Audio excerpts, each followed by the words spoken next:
Ang kwentong ito ay hango sa totoong buhay.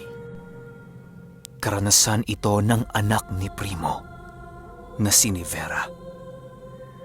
Taong 2000, Makato, Aklan.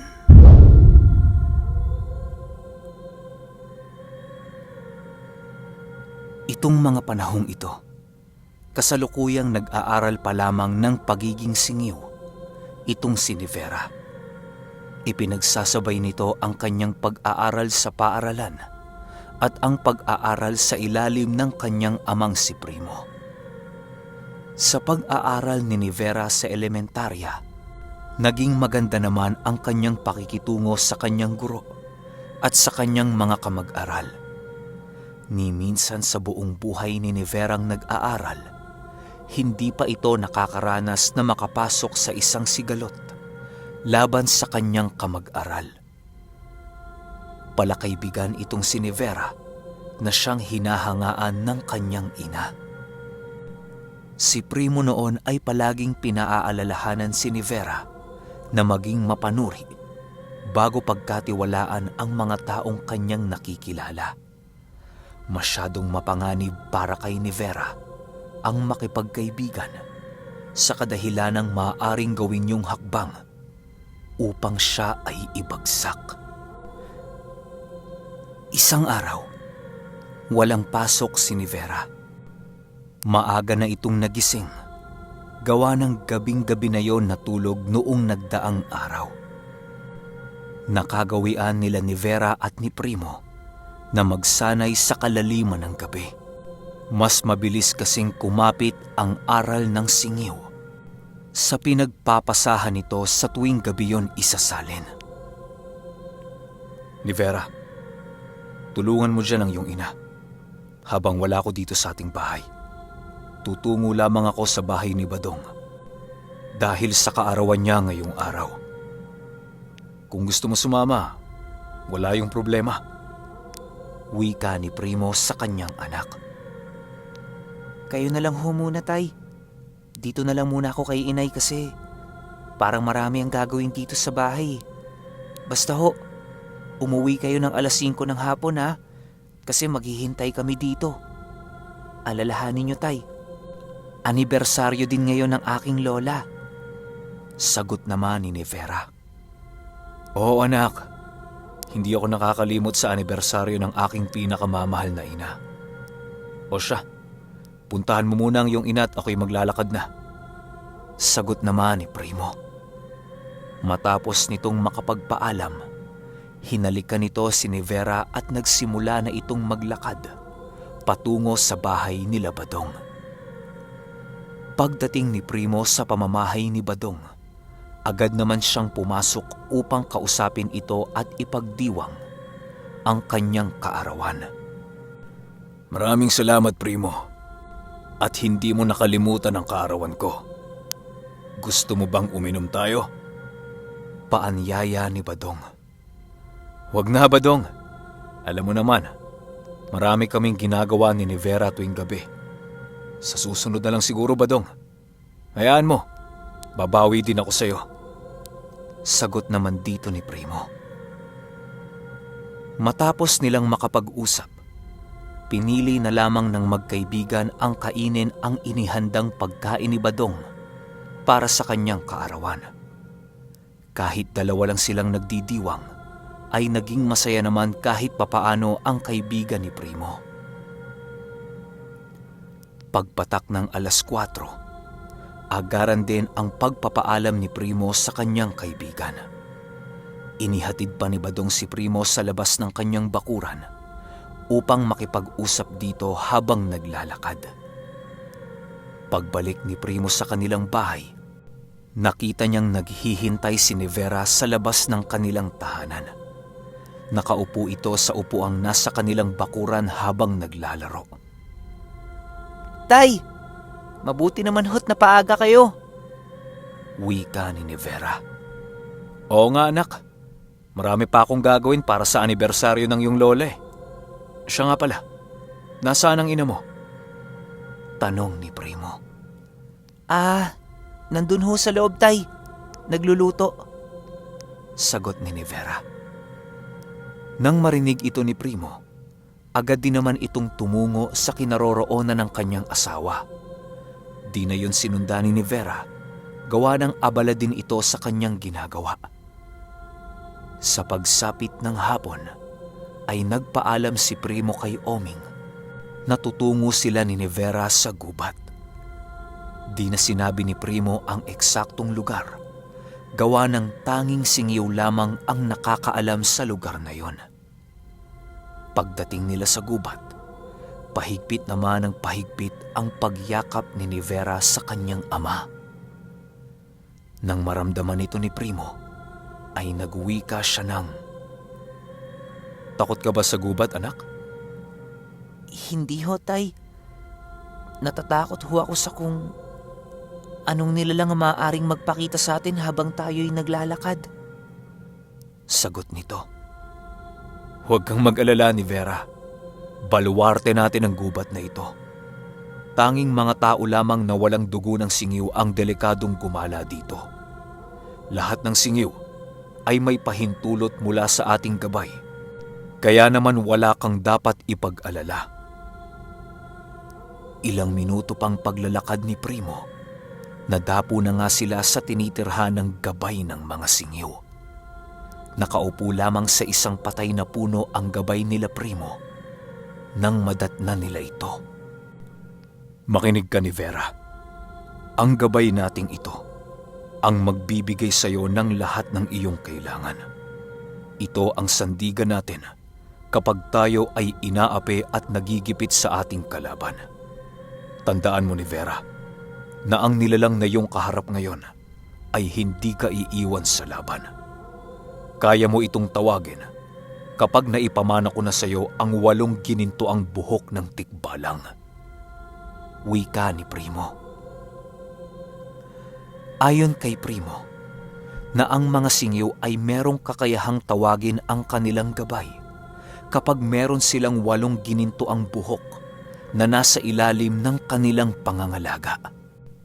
Yun lamang ang kinakailangan ng isang singiw upang magtaglay ng ganoong uri ng abilidad. Dahil sa narinig ni Vera, halos mapalunok na lamang ito ng laway. Kasabay ng pag-uusap nila ay ang pagtayo ng kanilang gabay at paglakad patungo sa kanilang kinaroroonan. Nagbigay-pugay naman doon si Primo sa pamamagitan ng pagpakita ng kanyang mga ginintoang buhok na nakatago. Nag-alay din noon sila Primo ng mga karning galing sa pinatay na hayop. Hindi yun ni Primo hinugasan sa kadahilanang mas gusto ng kanilang gabay ang kumain ng karning punong-puno ng dugo. "Maaaring nalimot mo na ang lugar na ito at ang kaanyuan ng ating gabay. Nais kong alalahanin mo ang lahat ng ito ni Vera dahil sa susunod na pagbalik natin dito, ipapamana ko na sa iyo ang mga tikbalang na nasa ilalim ng aking pangangalaga." Wika ni Primo. Dagdag pa ni Primo na yon ang pangalawang beses nilang pagpunta ni Vera sa lugar ng kanilang gabay. Madalang kasing ipakita ng mga singiw ang kanilang anak sa lugar na yon kapag hindi pa ito pagsasalin ng pagiging isang singiw. Nang marinig ni Vera ang sinabi ng kanyang ama, hindi niya alam kung ano ang kanyang isasagot dito. Nanatiling nakatingin lamang si Vera sa kanyang ama habang punong-puno ng katanungan ang mga mata nito. Matapos nilang makapagbigay alay sa kanilang gabay, tinungo naman nila ang kinahihimlayan ni Mamay Nitay. Doon ay nag-alay sila ng kanilang panalangin at pagkain para sa yumao niyang ina. Nagbuhos din sila ng itim na buhangin na siyang ginagamit nila sa pagtawag ng mga bubuo. "Nay, sana ho maayos ka na dyan sa inyong kinalalagyan. Hindi ho kita makakalimutan, Nay. Walang araw at oras na hindi kita naiisip. Dinala ko ngayon ang inyong apo, Nay, na siyang una at bagong simula ng mga singiw. Napagtanto ko, inay, na ang karahasang ating ipinakita sa mundo ay hindi ang sagot sa lahat ng ating pinoproblemang kinakaharap. Paminsan-minsan, mas mabuting maging mabuting tao at tumulong sa kapwa. Maraming tao pa, inay, ang mabubuti dito sa mundo. Kaya na may napagpasyahan kong magsimula kay ni Vera ang bagong umpisa ng pagbabago ng mga singiw. Hindi pa rin namin kakalimutan ang iyong mga pangaral dahil alam kong para yon sa aming ikabubuti. Papalakihin ko itong si ni Vera, inay, bilang isang matapang at merong dignidad na babae. Hindi ako mag-aalala para sa kanyang kaligtasan dahil alam kong kaya niyang ipagtanggol ang kanyang sarili. Wika ni Primo sa puntod ng kanyang ina. Si ni Vera naman noong mga oras na yon, nananatiling nakahawak sa lupa kung saan nakalagay ang puntod ni Mamay Nitay. Ni Vera, halika na. Uuwi na tayo. Kasabay ng pagtayo nila Primo sa puntod ng kanyang ina ay ang paglakad nila pabalik sa kanilang tahanan. Napakasaya noon ni Primong ipinagdiwang ang anibersaryo ni Mamay Nitay. Sa pagdating nila sa kanilang bahay, nadatna ni Primo ang kanyang asawa na nakaupo sa kanilang lamesa at naghihintay sa kanilang pagdating. Magandang gabi, Meng. Narito na kami. Pasensya ka na pala at medyo nahuli kami ng pag-uwi, ah. Bungad na wika ni Primo. Walang problema yon, mahal. Alam ko naman na importante sa iyo ang iyong ina. Labis kong nauunawaan ang iyong kalagayan. Halina kayo. Kumain na tayo. Sagot naman ni Oming. Kinaumagahan, habang nagwawalis si Primo sa labas ng kanilang tahanan, biglang tumungo si Badong. Hindi pa noon nakakalabas ng bahay si ni Vera upang pumasok sa paaralan. Primo! Primo! Sigaw ni Badong. Oh, Badong! Bakit? Tanong ni Primo. Nanganganib ka, Primo. Ngayon lang, merong tumungo sa aking grupo ng mga albularyo na naghahanap sa'yo. Hindi ko alam kung bakit pero batid kong hindi maganda ang pakay nito. May mga daladala itong talandrong pangkumbate at punong-puno ito ng agimat, Primo. Mag-iingat ka dahil pansin kong hindi tatagal at mahahanap ka na nila. Natatarantang sagot naman ni Badong. Nang marinig ito ni Primo, agad niyang tinawag si ni Vera at sinabihang magliban na muna sa kanyang pag-aaral. Di na noon sumagot si ni Vera, gawa ng alam niyang merong rason kung bakit hindi siya pinapasok ng kanyang ama. Agad naman itong nagbihis ng damit nang marinig nito ang sinabi ng kanyang ama. Kahit anong pilit kong magbago, talaga namang hindi ako tinatantanan ng mga to. Kung nais nila akong hanapin, mas mabuting puntahan nila ako sa pamamahay ko. Huwag na silang mag-abala pa sa mga palipad-hanging gagawin nila dahil nakahanda ko sa lahat ng pagkakataon. Kapag nakita mo silang muli, Badong, pagsabihan mo para na may mailigtas mo ang kanilang buhay. Hindi ko sila sasantuhin kapag ginambala nila ang aking katahimikan. Sagot naman ni Primo. Papalalim ng papalalim ang boses noon ni Primo habang kinakausap niya itong si Badong. Si Badong naman noong mga oras na yon ay hindi maiwasang mangilabot sa mga katagang binitawan ni Primo. Alam ni Badong na merong isang salita itong si Primo at kaya niyang patunayan ang lahat ng kanyang sinasabi. Dali-dali namang umalis si Badong noon upang balaan ang mga albularyong naghahanap kay Primo. Pagsapit ng gabi ng mismong araw, hindi nga nagkamali si Badong. Habang nakahiga noon si Primo sa kanilang bakuran, bigla itong napabalikwas nang makarinig ito ng mga usal na sumasabay sa hangin. Animoy papalakas ng papalakas ang mga usal na yon habang patuloy na naririnig ito ni Primo. Si Primo naman ay ngumisi lang, gawa ng alam niya sa kanyang sarili na nahanap na siya ng mga albularyo. Hinayaan na muna niya ito sa kanilang ginagawa dahil alam ni Primo na dudukutin nito ang kanyang kaluluwa. Ang buong akala ng mga albularyo noon ay hindi nakapaghanda si Primo na siyang kanilang naging pagkakamali. Sa pagdukot ng wisyo ni Primo sa kanyang katawan, nadapo siya sa isang bahay na merong 5 albularyong nagliliwanag ang mga muka.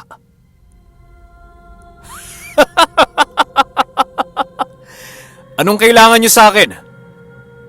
Tanong ni Primo. Marami ka nang napatay, Primo.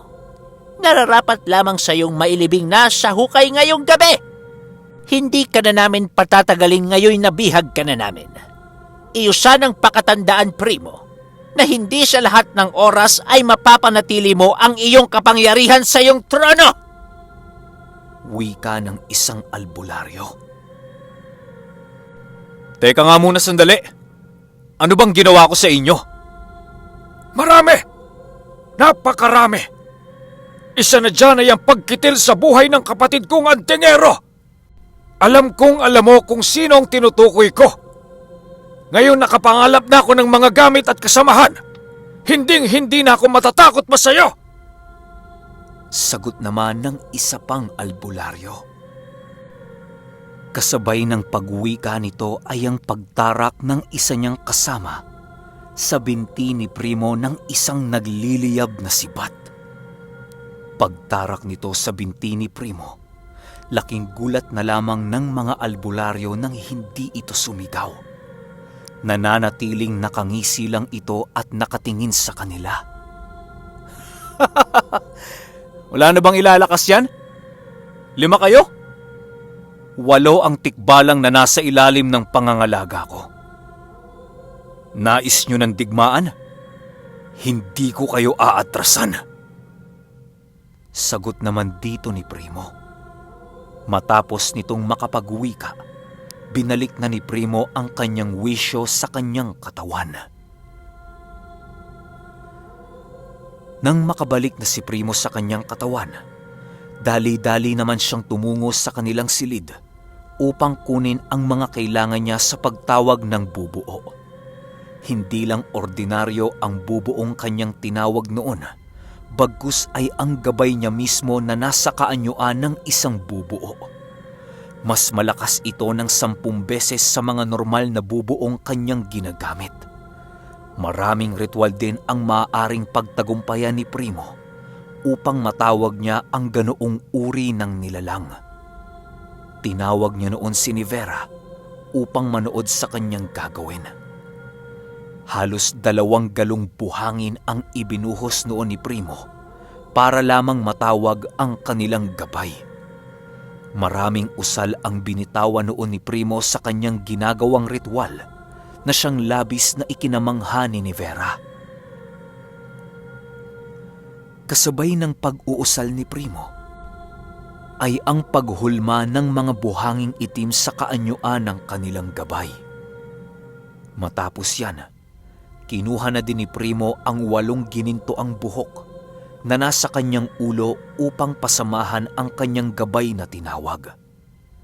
Nais din ni Primong baldahin ng mga tikbalang ang mga kaluluwa ng albularyo na nangahas na kalabanin siya. Di na sana niya yon gagawin pero nararapat lamang na bigyan ng leksyon ang mga albularyo na nais tapusin ang kanyang buhay.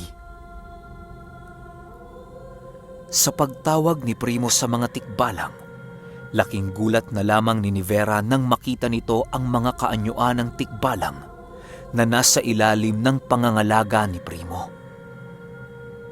Manood ka at mamangha, Nivera. Ang kakayahan kong iyong nakikita ngayon ay mapapasayo din balang araw. Pilitin mong unawain at tandaan ang lahat ng ginagawa ko ngayon.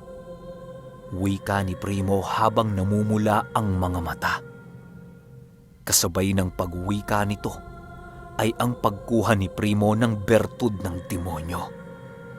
Ipinahawak niya yon sa gabay na kanyang tinawag upang mabigyan pa ito ng dagdag na lakas at kapangyarihan.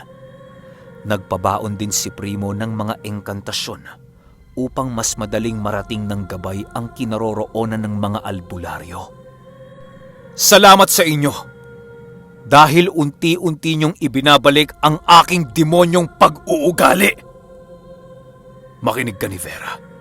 Kapag ikaw na nagmana ng aral ng singiw, ipangako mong gagamitin mo lamang ito sa mga taong gumagawa sa iyo ng masama. Huwag kang mandamay ng mga inosente ni Vera, kagaya ng ginawa kong pagkakamali noong ako'y bata pa. Dagdag pa ni Primo. Kasabay ng pagwika nito ay ang paglaho ng gabay na kanyang inutusan. Sumunod na din ang mga tikbalang na tinawag ni Primo upang matupad ang kanyang ninanais. Matapos ang ritual, agad namang iniligpit ni Primo ang lahat ng gamit niya sa pambabarang. Isinama na din niya si Vera sa loob ng kanilang bahay para matulog. Habang natutulog noon sila Primo, ramdam na ramdam niya ang pagwasak ng mga tikbalang sa kaluluwa ng mga albularyo. Hindi siya noon nakatulog, gawa ng rinig na rinig niya ang pagsisigaw at paghihirap ng mga kaluluwa ng albularyo. 3 araw lang ang lumipas, nabalitaan na lamang ni Badong ang nangyari sa mga albularyong naghanap sa kanya. Agara naman ang pagtungo ni Badong sa bahay ni Primo upang kausapin ito. Primo, patay na yung mga albularyo. Talaga namang hindi ka kumukupas magmula noong una kitang nakilala. Wika ni Badong. Ayon kay Badong, na napakasama ng natamong pinsala ng mga albularyo. Walang kahit isa sa kanila ang nakakaalam kung paano nangyari ang mga bagay na yun sa kanila. Di na din nag-imbestiga pa ang mga otoridad sa kadahilanang wala naman silang nakitang ebidensya. Alam mo, Badong, mabuti ako sa mga mabuti sa akin. Pilit kong itinatama ang lahat ng aking pagkakamali pero may iilan pa rin na hinuhusgahan ako hanggang ngayong pangkasalukuyan. Ang nagawa ko nung nakaraan ay hindi yun basihan para husgahan ang aking buong pagkatao. Hindi nila naisip na ang kasamaan kong nagawa noon ay maliit na parte lamang ng aking pagkatao ngayon. Wala akong magagawa kung hindi ang parusahan sila sa kanilang mga kapangasan. Naway magsilbi itong leksyon para sa ibang susubok na hamakin ako. Sagot naman ni Primo.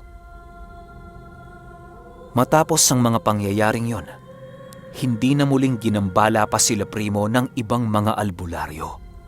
Patuloy pa rin ang pagsasanay niya sa kanyang anak upang maging isang singyo na mas malakas sa kanila ni Mamay Nitay. Kinakailangang maging malakas ni Vera dahil siya ang bagong umpisa ng mga singyo na minsang naging pundasyon ni Mamay Nitay. At ito ang bagong simula ng mga singyo na siyang itataguyod ni Vera.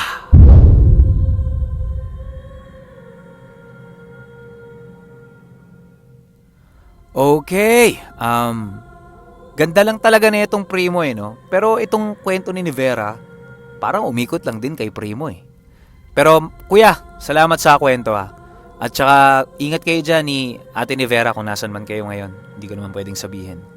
Maraming salamat po sa naging kwento nyo, kuya. At kung susubaybayan pa natin yung buhay ni Vera, sabi sa akin ni Kuya Primo, wala naman daw masyadong aksyon. Kasi kung pakikinggan nyo itong buong kwento ng Vera, parang ang pinapalabas dito ni Kuya Primo, na tuluyan na silang nagbago. Hindi na sila yung mga dating singyo na madunggol mo lang ng konti, babarangin ka na, papatayin ka na. Hindi na sila ganun ngayon. Kumbaga, yung buhay nila ngayon, parang normal na tao na lang. Yes, meron silang alam sa pambabarang, pero hindi na nila ginagamit yon para pumatay pa ng tao. Yun lang yung gustong palabasin ni Kuya Primo para sa kwento nitong anak niya, si Ate ni Vera. Pero kayo, kung may opinyon kayo sa kwentong ito, i-comment nyo lang sa baba. Yun lang. Hanggang sa susunod na kwento. Salamat.